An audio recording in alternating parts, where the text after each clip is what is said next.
Yeah, I tried to call the Laos earlier, and all I got was an answering machine. Anybody know where they are?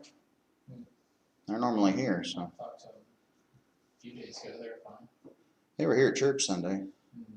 Yeah, I guess I talked to them Sunday. Okay. Weird.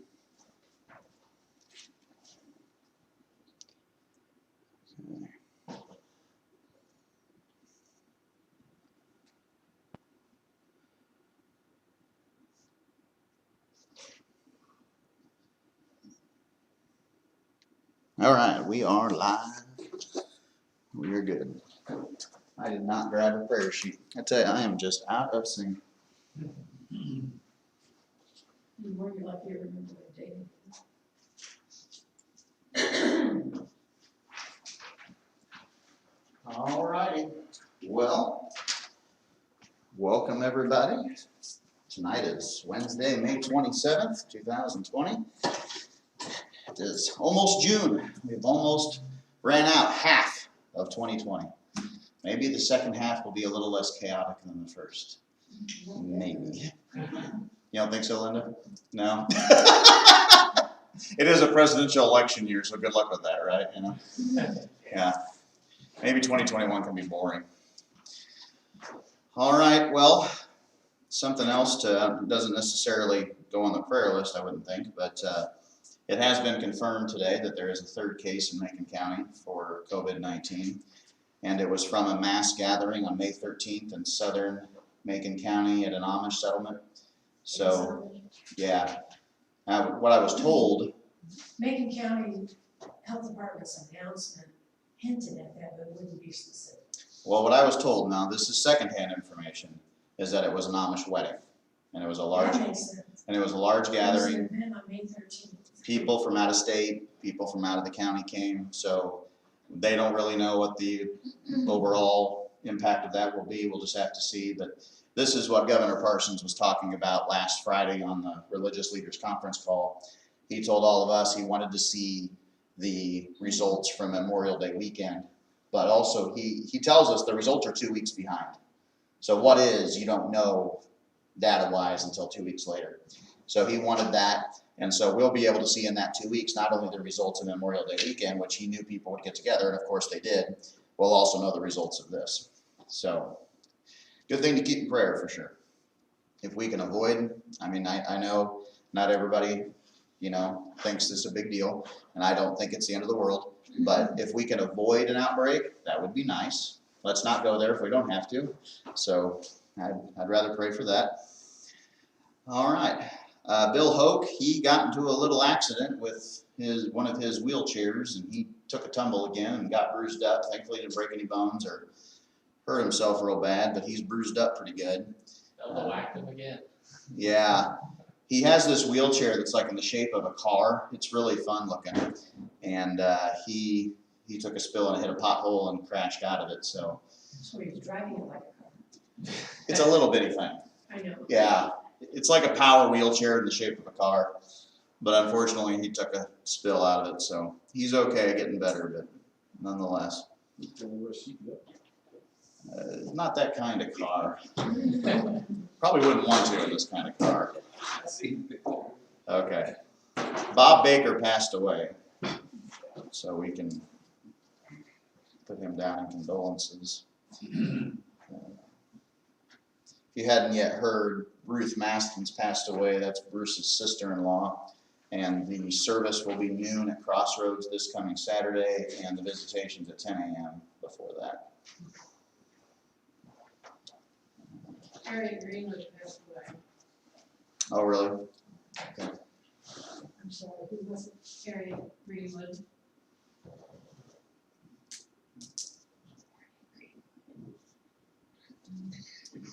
Okay.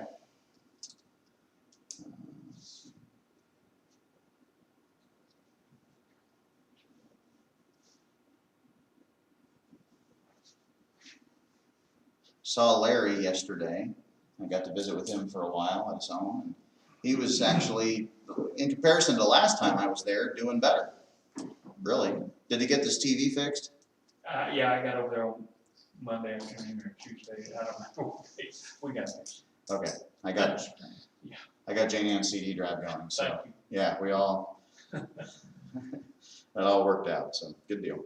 So Larry seems to be doing a little better, that's great. Yes, I think so. More cognate, I mean, we had a much longer, fluent conversation, it was really cool, so I was grateful to see that. Any news about Marie, Linda? She's doing good, Good deal, good spirits. okay. Just wants to be able to, for us to get in, but sounds like it may be enough to me, another month. Easily. I'm sad to say it, but they're not gonna take that chance. There's not a nursing home administrator on earth who's gonna take that chance. And I would not wanna be that nursing home administrator right now making those calls, cause you know they're getting some angry phone calls and emails, and I know some of my friends in business who've been berated, and it's like, you're stuck between a rock and a hard place. You just are. Let's see. I talked to Mary in Farrington the other day. Yeah. And she's doing pretty good. Good. She's still huddled up, you know. Right. Is her health issues? No, I don't think so. She just slowed down. Yeah, just slowing down. But, no, she sounded good. I saw Wendell again Sunday, but I didn't get a chance to talk to him. Anybody get a chance to talk to Wendell? I heard yesterday that Maryland is starting a new drug or something for pulmonary. Oh, See, I had Janet Bates call and talk to her. Because Maryland they thought it was heart.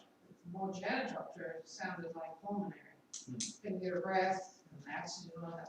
So anyway, I don't know why or when, but she's gone and they're gonna start a pulmonary drug specialist. So maybe she'll make some okay, progress. I heard that yesterday. okay. So here's to hoping, huh? Yes. All right. she does. All right. Talked to Donna today because today we have 3 anniversaries on May 27th in this church. We have Donna and Jack, Lisa and Tim, and Hannah and Ross.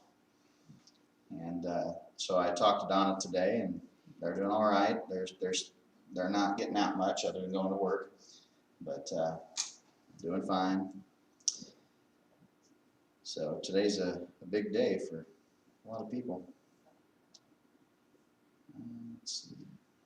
I'm going to have I'll have some problems with my hip pain, sciatic, or whatever. I'm gonna have an injection Friday, Okay, so I'll need some prayers for that. But before they do an injection, I had to have a COVID test. really? Yes, today, so I had that, so I might be able Well, to. that could be good news. Yeah. Okay. Steve said he's glad that I had it because Why not? They're free. The governor's trying to give them away. Like he told us Friday, if you want one, we got plenty of tests now.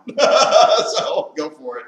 well, I'm a statistic today on that. Oh, well, how does that make you feel?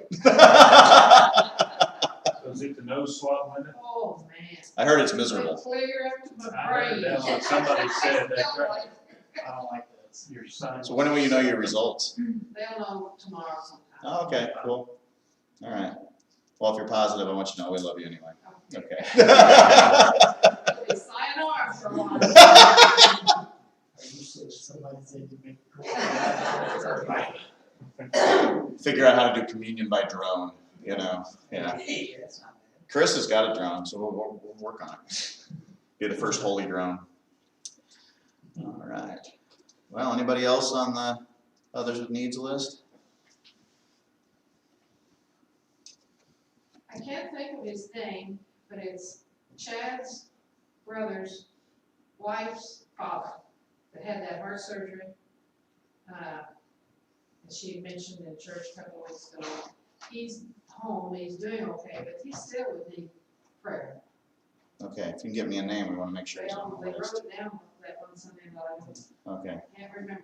all I right. texted her, hopefully she'll send it to me. I understand.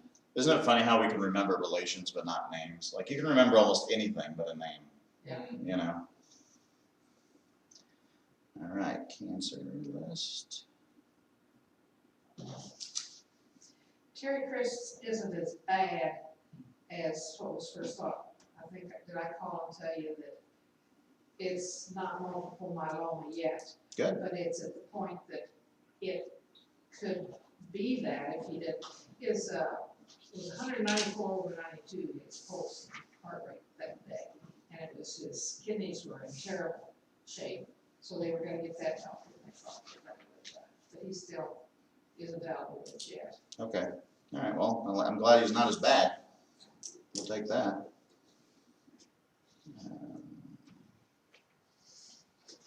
Josh, we probably ought to add Jim Owens, Okay. WENS. His wife is Lana McQuitty, one of the McQuitties, and his cancer's come back, got a whole bunch of spots on his liver. And so, right at the moment, I seen him out working mowing the yard the other day, but they're very, very concerned. Okay, He really probably has very limited time. oh, I'm so sorry. Yeah, no fun.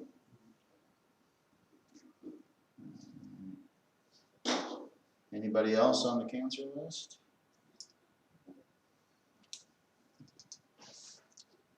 I'm pleased to say that as far as I know, everybody in the church is doing pretty good, all things considered, so that's great. One upside to everybody not going anywhere or doing much is there hasn't been much flu or other things going around either. It's kind of cut off a lot of things, so that's been good. Well, I talked to Janet Kelly Monday, I guess it was, because she had told me 3 or 4 days before that they might come to church Sunday. Well, of course, they weren't there. That's what I called. She said, well, they thought maybe they'd wait another week. Weren't they there the week before? They haven't been there since it happened. Really? I think that's, Yeah, okay, well, that's okay. I mean, whatever makes people comfortable, that's why we offer what we do. The online thing has been working really well for some folks, and I'm thrilled for that. It sounds so much better now. Larry says it's a big improvement. Tom and Charlene the same, and others, yeah. Bill and Bilda, for sure love it. All right, well, anybody else on the cancer list? Okay. Our nation and active military, I don't have any updates on that list.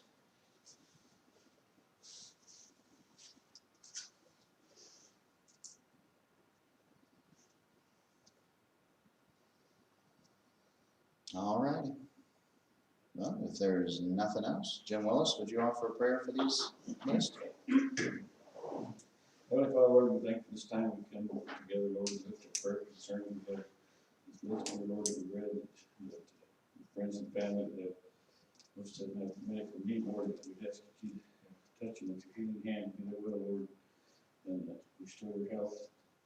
Those that lost loved ones at this time, Lord, we ask that you would be with those family, Lord, and guide them through your trials, and maybe use us, Lord, to help ease in pain, Lord, lead them to you if they're not your brothers or sisters, Lord. Thank you for this great nation we live in, Lord, that we have the freedom we have, and we ask that you protect the ones that serve us military, Lord. We know that there's a lot of evil in the world that we need to keep fended off. We ask you to be with us, guide and direct us in fears and favors, and just make you thanks. Amen. All right, very good.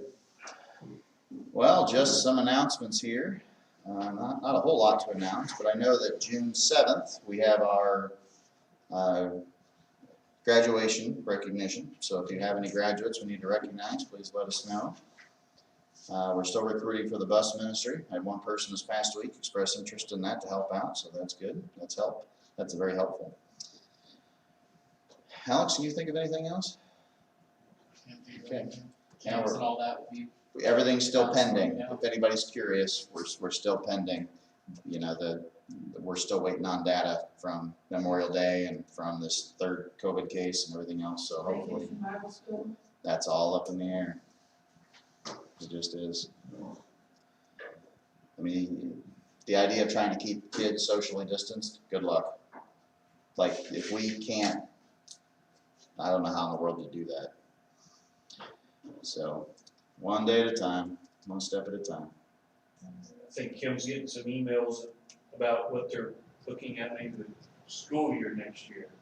Wow. Looks like a mess. That's what it You looks take like. a 71 passenger bus or whatever, school bus, and you put 12 kids on the phone and go home. What? Wow.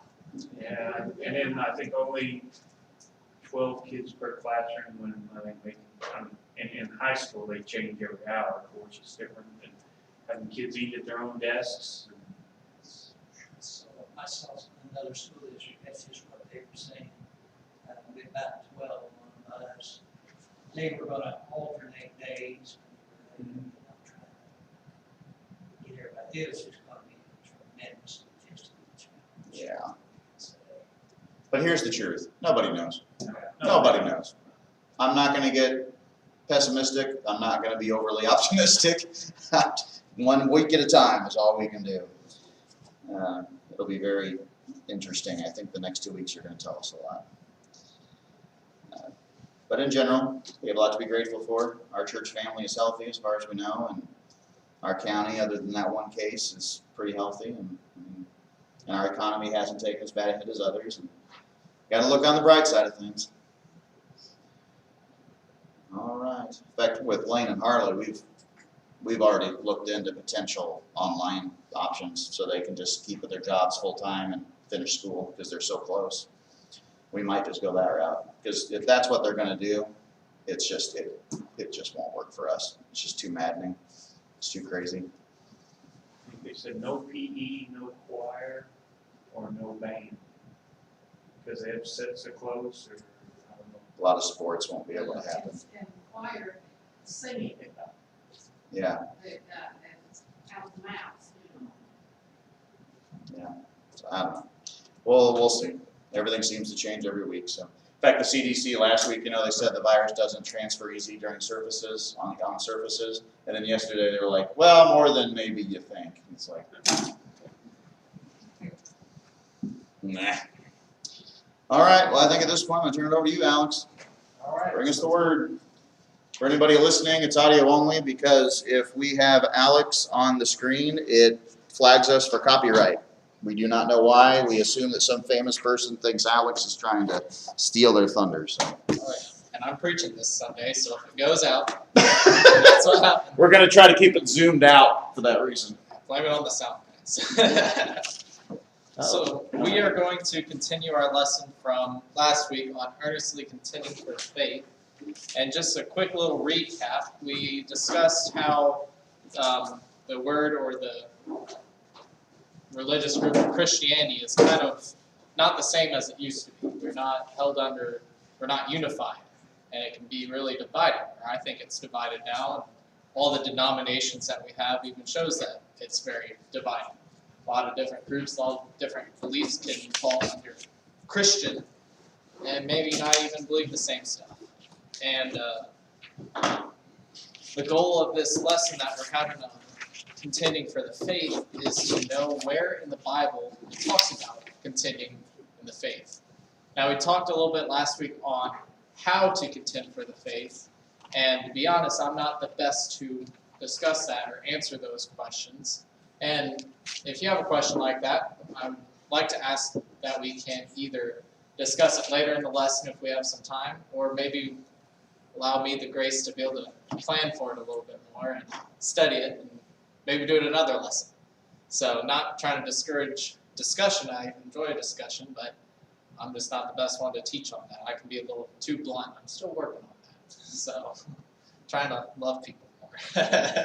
Josh has helped a lot on that. I try. So we are going to start talking about the Apostle Paul and how he contended for the faith. And really, if you look at Paul, throughout his whole life, he fought for the faith. When he was Saul, he fought against the faith. He went around the town killing Christians. Then he had an encounter with Jesus and became Paul, repented of his sins, was baptized. And now he's going to travel to cities, try to get people to be Christians, or at least unified Christians. Because even in the early church, they had their differences, and they had their false doctrine. And the first one we're going to be looking at is Acts chapter 13, verses 6 through 10. If I could have someone read that for me, that'd be great. When they had gone through the whole island as far as Paphos, they found a musician, a Jewish false prophet whose name was Bar-Jesus, who was with the proconsul Sergius Paulus, a man of intelligence. This man summoned Barnabas and Saul and sought to hear the word of God. But Elymas, the magician, for so his name is translated, was opposing them, seeking to turn the proconsul away from the faith. But Saul, who is also known as Paul, filled with the Holy Spirit, fixed his gaze on him and said, "You who are full of all deceit and fraud, you son of the devil, you enemy of righteousness, you will not cease to make crooked the straight ways of the Lord." Thank you, Jim. I can just imagine Paul's look on his face. He probably pointed his finger right at Bar Jesus and told him these words. Then a little bit later, Bar Jesus actually becomes blind, I believe, on this. Yeah, mist came over his eyes and he became blind. And yeah, I bet he believed after that. But I always wondered about that name, Bar Jesus. Like, where's that name come from? Like, Jesus was just there, and then Bar Jesus. I need to do a study on that. You know anything more about it, Josh? Well, Jesus is just the Aramaic translation of Joshua. Okay. So Joshua is the Hebrew name. Jesus is the Aramaic translation or transliteration of Joshua. So Bar Jesus is just like another Joshua. Okay. All right. So just another name. Okay. All right. Fair enough. Now I hope you're not closing your Bible yet. We're going to flip over to Acts 14. We're going to read verses 8. Oh, this is a big one. Okay, before you go there, Alex, Yeah. I'm looking at this story, and this kind of goes like, if you look at verse 10, Paul's not exactly pulling any punches here. You who are full of all deceit and fraud, you son of the devil, you enemy of all righteousness.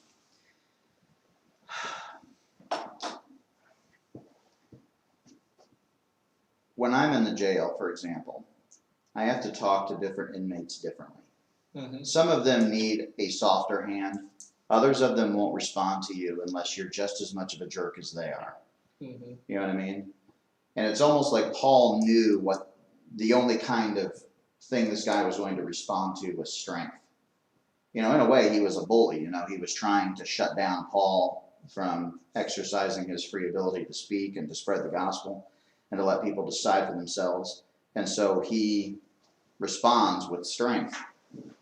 And, he calls him some names: fraudulent, son of the devil, you enemy of all righteousness. But those are fact-based names. Mm-hmm. They're not insults. You see the difference there? Oh, yeah. Yeah. And so when I read a story like this, I think it'd be easy to look at this and be like, well, I can just beat people over the head with the Bible. I don't think that's what Paul was doing here. I think he was meeting strength with strength, and that's what this guy was going to respond to. Mm-hmm. In fact, if you go down to verse 12, it says, "Then the proconsul believed when he saw what had happened, being amazed at the teaching of the Lord." They were probably used to weak-minded folk spreading myths. Mm-hmm. And when they met somebody who stood up with such strength and with such fact, they had respect for it. Mm-hmm. So there's times for that, and I do that. But I would say it's few and far between. Yeah, kind of like Jesus breaking out the whip and driving people out of the temple. Right. It happened twice in 3 years. Yeah. You know what I mean? Yeah. But, there is that place. And some people only respond to strength. Yeah. Pharaoh only responded to strength. Mm-hmm. We're studying that in the youth lesson. Mm-hmm. And one thing that we're talking about is worse is always a deep hole. And things keep getting worse. We're on the third plague now. The next one's flies. Flies go everywhere. I'm like, oh, I've been done with frogs. Well, there should have been wasps, because that's what we've been dealing with. Murder hornets. No, wasps, just wasps everywhere. I mean, they occasionally we find one flying around in our house. How did they even get in here? I bet Luke lets them in. I don't know. Well, in regards to speaking of strength, is that sometimes I think some preachers come across better when they speak with strength. I've sat under a lot of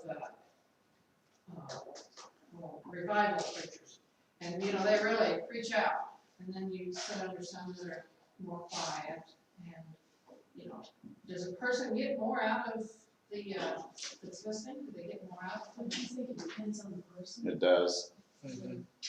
Depends on the person a lot. On the person who's speaking it, like I'm not really the revival type preacher that really does that. Yeah, I'm more calm, I guess, but I think I receive better in the same way than someone who's the revival type preacher. Just There's- my personal experience. There's a time and place for both, Mhm. definitely. You know, it's kind of like the preacher boys, you know, they're all very different. You know, you've got all the way from the soft spoken to the turn down the microphone types, you know, and they all serve their purpose, Absolutely. you know. And the book of Ecclesiastes, you know, there's a time and place for all things. You know, it talks about that kind of variety, Mhm. you know. So if you look at how Paul, like, I'm glad you brought this up, Linda, because if you read the book of Acts and just look how Paul interacted with people, it varies widely. You know, he's one of the few preachers that can kind of do it all.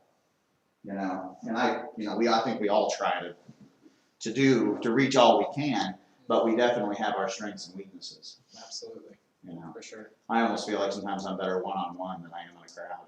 Mhm. You know, so I yeah, don't know if I went to the prison right now, I'd have no clue what to say, and you would know. well, That's it comes not from better. it comes from years of experience. Yeah, You know, absolutely.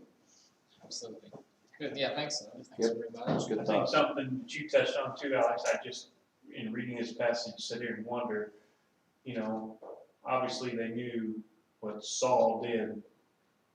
I mean, kill people was just nothing for that. And I mean, if he, you know, his gaze upon him, you just kind of wonder at that point, oh, am I gonna be next? I mean, or you wonder if they knew what, you know, on the island of Paphos, that what, you know, had heard of what Saul did before he was converted to Paul.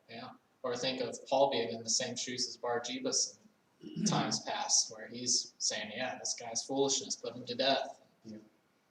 Maybe he was there, I don't know, I can't claim that, but yeah, definitely.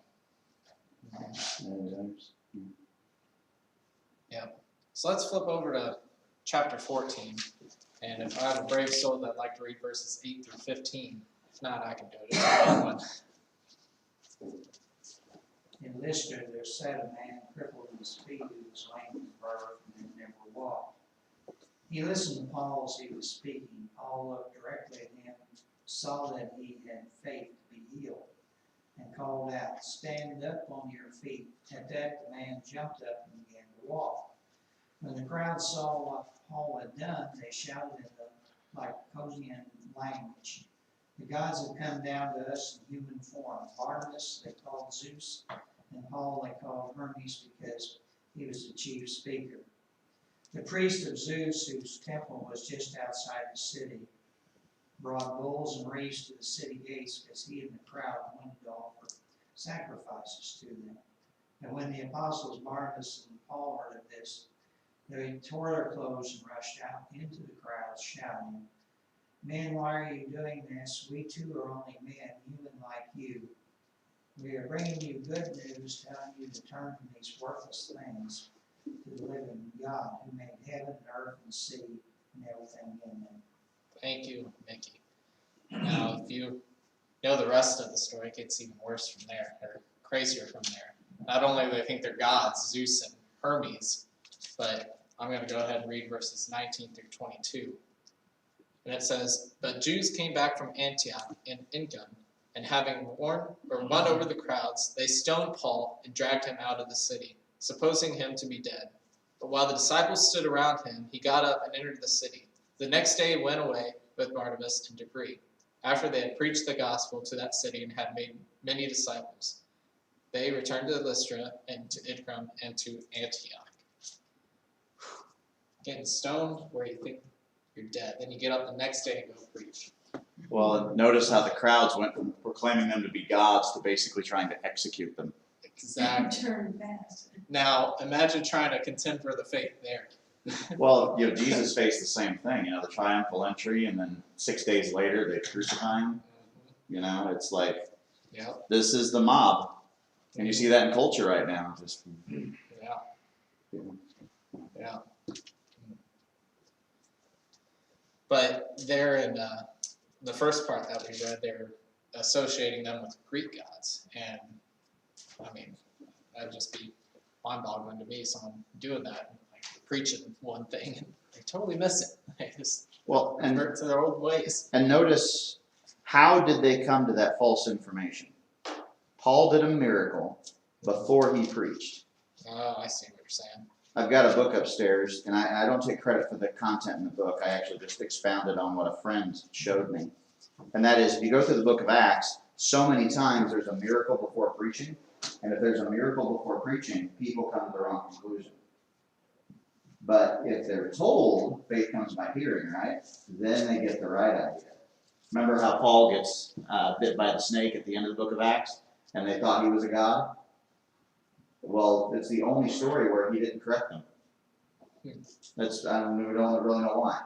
He was bit by a snake. That's Yeah, not an but excuse. people will always interpret events however they choose to. Mhm. You know, and that's what you have in culture right now, is you have things that happen and you have a million opinions and nobody knows the truth, or the few who do can't effectively persuade people. And so Paul dealt with that all the time.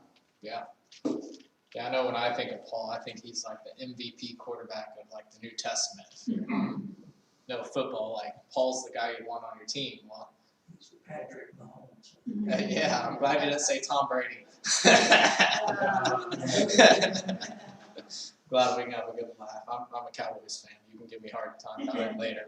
I don't really. I didn't watch the NFL the last couple of years. They've gone a little astray on their commercials and different stances. Not to get into that, but yeah. So, and if you look at your paper there, there's a few more verses there about Paul. And it'd be a great study to go into, but we're gonna keep moving on. I just wanted to show that Paul contends for the faith in different ways that he does it, and he does it different ways, like different attitudes. He's real serious. He has all kinds of encounters there. But what can we do about comparing Paul's attitude towards contending for the faith as to today? Can we go about it the same way Paul does? The same attitude that Paul has here? Maybe with like Bar Jesus? Is that something that we can do?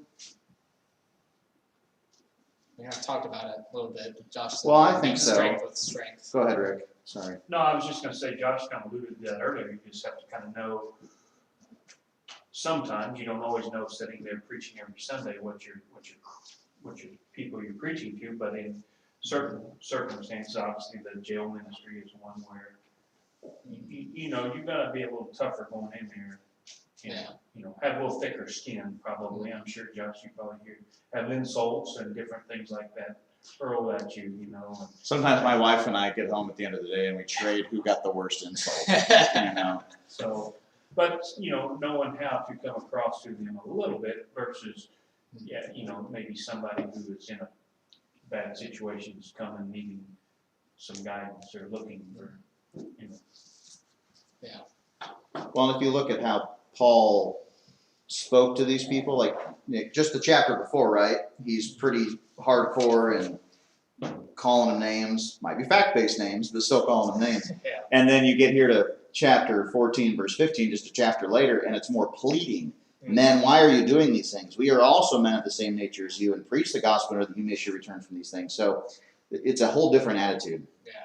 You know, it's kind of like if you look at, and this is something I've talked to you about, and I was just talking to a church member yesterday about this. If you look at my Sunday morning sermons versus Sunday school versus Wednesdays versus, it's all different styles. And it's because it's a different audience. Yeah. You know, Definitely. yeah. I learned that from the book of Acts. Mhm. Yeah, I know when I've always studied Paul or thought of Paul, I've always thought of him as the hard judge that just tells you how it is. Like, this is the way God intends it, do it. He's a lot more variety than that. He is, yeah, but it just seems to me that's what I remember. Well, that's what you hear. Like people say the Old Testament, I just heard it today. You know, people think God of the Old Testament, this mean old guy. And it's Paul like, Nelson guy. yeah, what an idiot. Yeah. But anyway, the point is that there's so many times in the Old Testament where God is incredibly patient. I mean, he gave Pharaoh 13 opportunities. Nineveh, why did Nineveh deserve mercy? Why did God care? But he did. In fact, he had to lecture Jonah about caring about these people. Mhm. You know, at the end of the book when Jonah still had a bad attitude. So, yeah, people are so mischaracterized in the Bible, and it's biblical ignorance. Would you all think that Paul would be politically correct today? No. in the church? No. There's a difference between being politically correct and being sensitive to a naive audience. Yeah. By the way, when I mean church, I remember how we had the broad term of Christianity today. That's kind of what I mean. Like when you see someone get on the TV screen and start saying something about Christians, they generally try to be a real soft, milky, whatever, you know what I'm talking about. Would Paul be that way? No. I don't think so. No, definitely not. So, no. But also, maybe think about this, also churches in general. How many churches would want Paul as their preacher? Or come in and teach a revival or be a guest speaker for a little bit? I think people don't really wanna hear. Absolutely. They want my ear tickled. Yeah. Yeah. Paul's not gonna make you feel good. Because That's why the health and wealth is so popular, they want to hear that. The prosperity gospel, yeah. Absolutely. Well, you know, you go too far either extreme, too long, and it's unhealthy either way. You know, there's a time for all things. That's what I think the book of Acts is. You have everything from Peter's sermon in Acts chapter 2 all the way to the end of the book of Acts, and there's a whole variety of styles on how they delivered the gospel. The message didn't change, but how they delivered it did. It's all different people, different Yep. circumstances. Different audiences, different levels of knowledge. You know, he spoke to the educated Jews differently than he did the ignorant Greeks. Yeah, you don't bring the Old Testament to the Greeks. Well, you To do, the Gentiles. but you don't assume they know it. Yeah. Yeah. some of the audiences need milk and some need meat, Yep. but yet after so long time, the milk needs to kind of flatten. Absolutely. It needs to get a little tougher. Yeah. Gotta grow. I think in our churches today we miss that. We don't encourage that transition. Why? Because that's people leaving. Either you got to change your preaching style or open up a new program or something. But there's just I don't know the right answer for it. People should just do it. You can't just tell them just do it. Nice. Yep. You can answer these 5 questions. You're going over there. Well, it's like yesterday in Daytimers, I talked about hell because why? Because 2 Thessalonians chapter 1 talks about hell. Not a You know. conversation we like to have. No, it's not one I want to have, but you got to have it. Mhm. Like it's real. And like that Hawk Nelson guy, his real name is Jonathan something. But the point is, he was in a Christian band, has had all this success, and then decides to use that platform to tell people he doesn't believe in God anymore. Mhm. And it's like, and if you read the article and you read what he says, it's all emotional language. I'm not comfortable with this. I don't understand that. And it's like, okay, adults in the room know that things exist that we don't like. Yeah. It's like he ran into truth and couldn't handle it. Yeah. That's what I really think happens in those situations. Yeah. And it's kind of like cancer. I hate cancer, but I know it's real. Yeah. Why is hell any different? Mhm. I get the difficulties with it, but I also know better than to think that difficulties mean things don't exist. Yeah. My beliefs do not determine what does or does not exist. Mhm. Absolutely. It's, so you gotta have those times. Mhm. That's why I just like going through a book, verse by verse, chapter by chapter, because then I don't have the luxury of skipping what I don't like. Yeah. You just gotta do it. Absolutely. That's right. That is right. And there's times where the Bible talks about hell where it's hardcore hellfire and brimstone, and times it talks about hell where it's much more along the lines of pleading like Paul does here. Mhm. Like you snatch them from the flames. We don't want anybody going there. Yep. So both belong. For Both sure. are biblical, For sure. which is why I just let the preacher boys have their own styles. Mhm. And talking about hell, I enjoy sitting around a campfire at night and watching the flames Mhm. and how glowing and Linda, you just ruined campfires for me. that's what cool to me is what hell is going to be. It's fire like that. Yeah. You never thought of it that way, John? I try not to. Well, that means people with the MDE experience is judged, because supposedly heaven or hell, you think that's real, most of that? The reason I've never given them a whole lot of my attention is because we don't have any examples like that in scripture, so I don't have anything to ground in it. I don't argue against people's experiences because that's just a fast way to turn people off. But if I can't ground it in scripture, it's just in the realm of whatever is, you know. If I had something that, it's kind of like a science experiment. You gotta have control. You gotta have something to base it on, and I just don't. I have no idea what to do with it, other than just let it be. Sorry, that's not a great answer, but. I remember watching a movie about a boy who, I forgot the name of the boy who went to heaven and saw Jesus, and like he or she painted, I think he painted a picture, someone painted a picture of Jesus, and it was like a modern American Jesus. It's like, Well, okay, if you look at the second coming language from 1 Thessalonians, Paul talks about how, and you hear this passage used at funerals all the time, I use it all the time, where Jesus is coming back for his own, you know, there's going to be the sound of the trumpet and the voice of the archangel, and he's going to come and we're going to meet him in the air. In 2 Thessalonians, same story, but now it's from the perspective of the lost, and it's this terrifying thing, you know. So again, both perspectives have to be taught. Yeah. Because both are true. That's why it got so dark at daytimer so quick.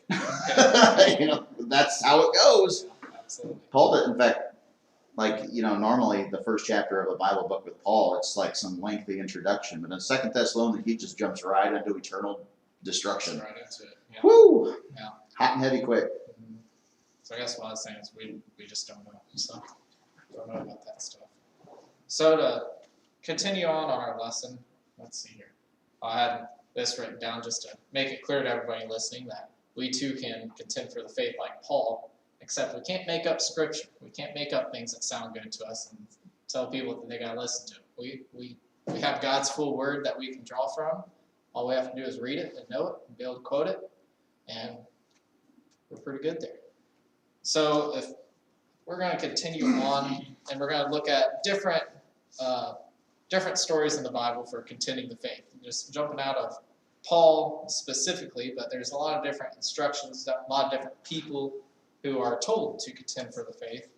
And we are going to be in Jude, verse 3 and 4, as there is no chapter in Jude. It's all just one. No, you're skipping ahead.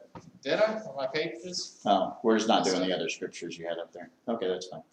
Oh, yeah. I said that earlier. We're going to I know. I like to study Paul, but I'm a terrible student. Have you noticed? yeah, I don't know. I like to study stuff, but I feel like there's a general theme I'd like to get through with you all so we can move on. Sorry. So I think there's other, not saying that it's not worthy to study, it certainly is, but we get wrapped up talking about the same thing too much. I think moving on. I'm in verse of John. I need to find Jude. It took me forever to find Jude the other day. I just couldn't find it in my found it. Jude 3 and 4. Now, before you laugh at Alex, go try to find Obadiah in the Old Testament. It's less than a page, and on your thin paper Bibles, it can be a real pain to find. Yeah. Well, on my Bible, it doesn't have its own thing. It's like, I'll just show you. It shows, here's Revelation, flip over, there's John, and I was like, where's Jude? I was flipping back and forth, but because it doesn't say Jude. Well, I guess it says it up there. I was looking for the big old Jude like this. Like Josh's Bible has its own thing for Its own page. Yeah, its own page. I was looking for it. I like that. So can I have someone read Jude 3 and 4 for me, please? This is kind of our theme verse for the lesson. Verses.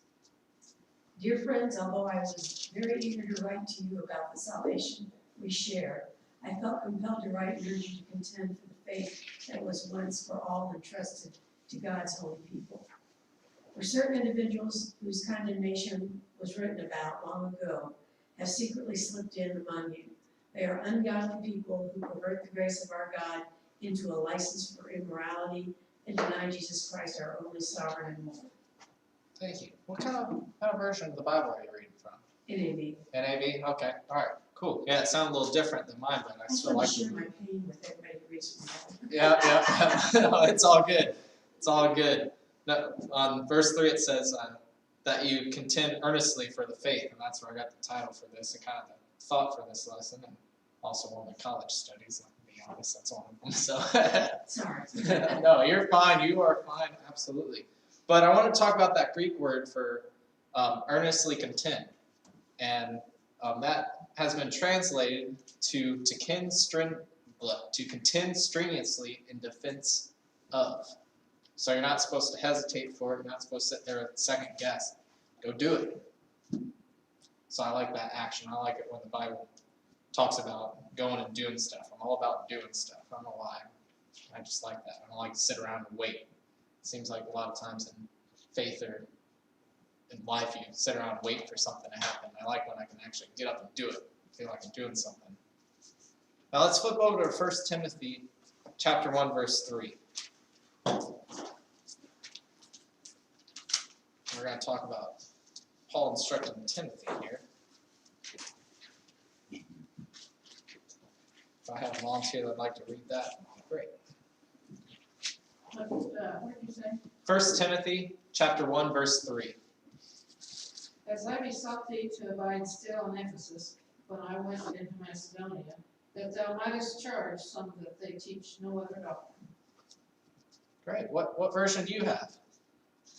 King James. King James? Cool. Well, I'm glad we can have a variety. Because I started reading that, I'm like, How did you not know that wasn't King James? Like, Josh. I knew. I was just being modest. I was gonna say, like, these and thous, and ye's and that, you know, it's like, come on, yeah. I didn't want to say, oh, someone has a King James over here. Chris Mack would be proud, Linda. Yeah. Do you have something, Candy? Your point now. I'm having a senior moment, I'll when I think of it. Well, I don't have an excuse. I have this all the time. So Paul here instructs Timothy to go contend the faith. Anyone know what Timothy was back then? What his title was? Evangelist. Evangelist. Yeah. So Josh, we're supposed to contend for the faith. So we're evangelists too. Yep. Well, and you know, it's interesting how that's one of the, like, notice it's chapter 1, verse 3. Like, he goes right straight to that. The first letter, yeah. And if you go to 2 Timothy chapter 2, verse 2, and from that point on, one of Paul's instructions to Timothy is train other faithful men in what you have learned. Otherwise, it's the job of the evangelist to raise more evangelists. That's an art that's been completely lost, that I've tried to begin again. And so when you take that into mind, that he's trying to train other evangelists, but he's also instructing certain men not to teach strange doctrines. So the evangelist's job is both to train men to be evangelists, but also to stop other men from teaching falsehoods. You know, yeah. So, you know, notice that both of those goals are mutually inclusive. Absolutely. I think as a minister, that's one of the important jobs. I guess all of them are, really, is finding the lost and then correcting the ones who are wrong in their doctrine or in their faith, and to be able to sit down and have that conversation. I know at Bible college, I'm sure Josh can give an example of this too, but you'd have a lot of heated discussions on people's opinions. And I learned to read the Bible, and it's I right learned there. to stop trying. It came to that. I remember we had like a Wednesday night where we would just meet and have a little prayer meeting, read some scripture, and it was just back and forth. And I'm just like, this is not enjoyable at all. Contending is not the same thing as arguing. Absolutely. That's what I'm trying to say. You're not here to argue with people and beat them with the Bible. You don't see that, you know, in the book of Acts. No. And you can look on YouTube and different places. There's people who have totally opposite views on things, but they can sit down face to face to each other, have a conversation. Now then they'll say, hey, that was great. It's 3 hours. Let's do this again sometime. Then you have some that are just yelling and cussing and leave the room and can't talk again to each other. You know what that accomplished? Nothing at all. It's called cable news. Yeah. Yeah. Exactly. They're just yelling over each other, can't hear anything. That's not what we're looking for. Totally pointless. If you find yourself yelling with someone and someone's speaking over, you probably lost the conversation. So it's just not good. So yeah. Let's see here. Let's go down to Titus chapter 1. This will be interesting. Titus chapter 1, verses 9 through 11, please. And so this is instructions to the overseers or the elders of our church. Holding fast the faithful word which is in accordance with the teaching, so that he will be both able to exhort in sound doctrine and to refute those who contradict. where there are many rebellious men, empty talkers, and deceivers, especially those of the circumcision, who must, who must be silenced because they are upsetting whole families, teaching things they should not teach for the sake of the sordid gain. Thank you, Rick. So yes, I am bold enough to say that the elders of the church should contend for the faith. We have all our elders here. All my bosses are here. I go, oh, Alex, you're telling your bosses what to do? No, the Bible is. I'm just reading it. But think how this is one of the qualifications for an elder to be able to contend for the faith. Why? Because there's whole families being upset. Now, we have a pretty peaceful church. I'm very grateful to be here, to be able to be in a peaceful church. I've been at some where they're not. I've been at some where they went from a traditional service to straight contemporary, and just a preacher made that decision. And my first time of showing up there, people did not like me. Why? Because I was the contemporary worship leader, and I didn't know that. I thought they all wanted it. And then I got mad. You ignorant fool. I was 17, showing up my guitar, singing with the preacher's son, and I got some bad looks, and people didn't like me there. And yeah, that was not healthy. That was not a healthy move. And I wondered why it went. That guy set you on the firing line. Yeah, well, there was about 50 people there once, then went down to like 13, and I was like, what happened? Oh, well, he just made the call and didn't tell anybody. So, yeah. So, music is really, really dear to people. Now, imagine teaching different doctrine. Imagine people here saying, you know what, you don't have to be baptized to be saved. All you have to do is just say this prayer. Imagine an elder or someone in leadership saying that in our church. Get families behind them and causing a ruse. Like, yeah, that happens in churches, and that's not healthy at all. So that's where the elders come in. The evangelists and elders come in and try to contend, try to set that stuff straight. Why? Because the church needs to be healthy, needs to be unified, needs to be one faith. Hopefully us as a church can at least have that, at least have our faith right and be able to tell others about it. Now, flip over to Revelation chapter 2. There's another thing here. And the reason that we're going to read Revelation chapter 2 kind of goes along with what I was talking about is we're to purify the church, all right, make it more unified, unity. And Revelation chapter 2, verse 20 is actually, Jesus actually speaks this and holds it against this church because God really disapproves of churches that aren't in agreement with His word, who aren't unified, who make up their own stuff, or maybe even go against what the Bible has to say. And this Revelation chapter 2, verse 20 really talks about some churches and some denominations who make up their own rules. So can I have someone read verse 20 for me, please? But I have this against you, that you tolerate the woman Jezebel, who calls herself a prophetess, and she teaches and leads my bondservants astray, so that they commit acts of immorality and eat things sacrificed to idols. Thank you, Jim.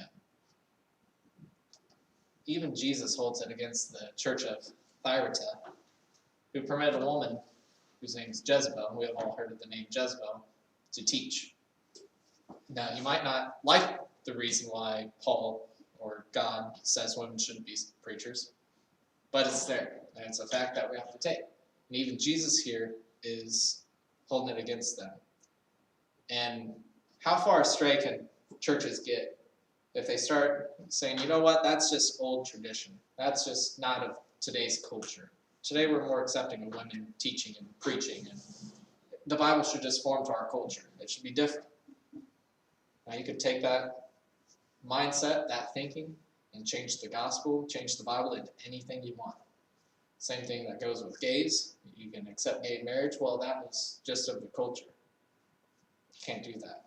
You can do that with murderers, with pedophiles, or they're trying to do that all today, where even child molesters are accepted. They just have a mental condition. We should still accept them and love them. I just think that is sick, and that is distorted, and that is, it's just crazy. It's I hate the sin, not the people. I don't want to get that wrong, right?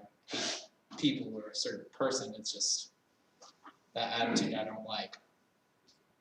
The way I read this, and maybe I haven't read enough of it, is he was going after the deeds that she did and like calling herself a prophet when she was not. And the things that she did that were wrong, not that she was a woman, am I mistaken? No, You're not mistaken, no. I think you're right, Candy. I think the woman thing is, it's almost like he doesn't even need to go there because what she's saying about herself and doing that's the higher value here. Sorry, I guess I jumped a step in my You mind thinking, revealed sorry. yourself. I did. Josh is always saying bad stories about women, and I'm just the one that throws them all under the bus. No, sorry, that's where my mind gets ahead, I guess. I get excited to teach. It's easy to do that. I was meaning that, here's an example, and let's apply it to modern day. And a lot of modern day stuff, well, there's women preachers, and yes, she was a woman who had authority and taught other people and led people astray, is what, I guess that's my thing. Is that cleared up? Does that save me a little bit? I mean, not that it's not in here somewhere, but that's not what I Okay. do. Well, and that's a really interesting passage, Candy, and I'm glad you brought that up because, you know, I have people sometimes, let's say you have a person like Jezebel here who's doing and saying things wrong and claiming a position she doesn't belong. Notice now it's Jesus speaking here. The letters are in red, right? So notice what he puts in order of importance to go after. The immorality, the eating things sacrificed to idols, leading others astray. It's not that her claimed position isn't a problem, but that's not the biggest deal to go after right now. Yeah. You see what I mean? And others commit adultery with her. Yes, there's a hierarchy of values here. And that's useful to know because I think people can get stuck on I'm not casting this on you, but people have their favorite sin they like to pick on, but it's the Lord we have to rely on to tell us what we need to start with. Absolutely. Yeah, thanks for bringing that up, Candy. Sorry, I jumped the gun. All good. Well, it is 8 o'clock here. Or it might be 8:01 or 2, and I don't like to run late. So I appreciate you guys coming and studying with me, and I hope that you have learned something here. And if you want to further the study, you can study the rest of the page on your own. I don't know if we have enough to do another study on this, but we'll figure it Well, out. if Richard's not back next week, I'm ready. All right. Go back to Leviticus. We're gonna do verse 5 by itself. Verse 5. All right, so Leviticus verse 5. Chapter 1. And you don't Chapter have 1. enough on this page. I have, Go ahead, Linda. I was watching Facebook today, did anybody notice Bob Grass's, post about someone having cancer that he was close to, or? No. Didn't see that. Okay. I found out today, and I just was wondering, I'll write that down. and Randy Mitchell is Don Terminar's father, that would be Chad's, Is that cancer list, Linda? heart. Heart, okay. States, What was his name, Randy? Randy Mitchell. And then Bob Gress's relative or something? Something, yeah. Yeah, I didn't see that on Facebook. My phone does not like Bob's name.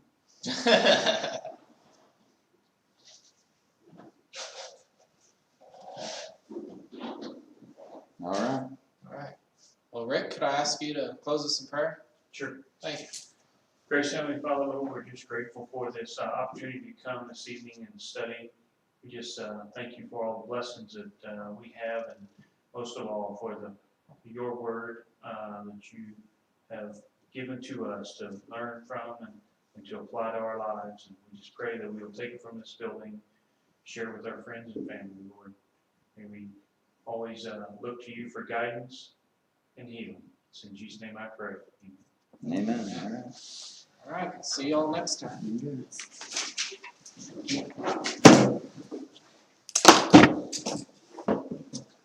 I do your classes. Well, thank you. It's always nice to know that I've trained up several to take my place.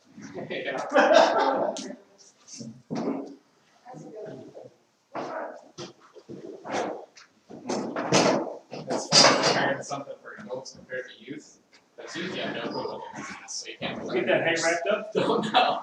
Adults, you got it. I got to wonder if you got on that thing when they go through that trap. With I you, think you have- I think especially after the boys got around half the tree down off of here. Well, if they ever start to do that, Yeah. Now they- good. It looks All right. nice. All right, everybody, thanks for joining us. We'll see you later. I'm sure John told you that too.